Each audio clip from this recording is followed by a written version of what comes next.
l'Atlético est le club populaire de Madrid. Le Real, c'est le club, on va dire, un peu huppé, un peu plus argenté par rapport à l'Atlético. L'Atlético représente, on va dire, le plus le peuple. On va dire, c'est comme si vous aviez un peu Lyon et Saint-Étienne dans la même ville.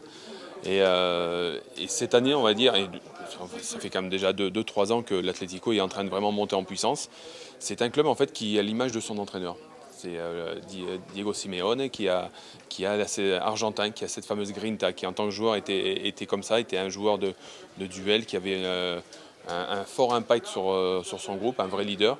Et c'est ce qu'il est en train de faire avec son groupe. C'est qu'il est capable de leur imposer une rigueur, notamment de replacement défensif, qui est assez impressionnante, cette capacité à être avant tout bien placé et de défendre en avançant, et à imposer à des joueurs techniques comme Arda Turan notamment, Gabi qui est leur capitaine, qui est un très bon joueur aussi, des joueurs qui savent manier le ballon, mais qui sont obligés avant tout aussi de bien défendre et d'être dans le duel.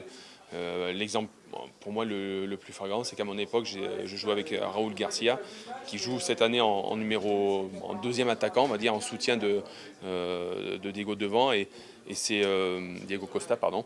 Et à mon époque, c'était un milieu défensif. Donc c'est vraiment, il est capable même, voilà, des joueurs défensifs de les placer de façon offensive. Et c'est parce que ce qui l'intéresse aussi, c'est ce deuxième ballon, c'est d'être capable de se replacer aussi vite que de placer une attaque. Et c'est tous les joueurs qui ont des qualités techniques au-delà de la moyenne, mais qui savent en plus s'investir défensivement. Une équipe besogneuse, à l'image de ses supporters, et c'est pour ça qu'ils ont une vraie ferveur derrière eux, que le Vicente Calderón, qui est le stade de l'Atlético, est un stade qui vibre énormément, parce que les gens sont fiers de voir l'investissement. C'est des joueurs qui mouillent énormément le maillot. Mais je vous dis, en même temps, au-delà de voir une équipe, on va dire, de besogneux, on a une équipe aussi qui une fois qu'ils ont le ballon, savent le manipuler, le manier, et marquent quand même pas mal de buts.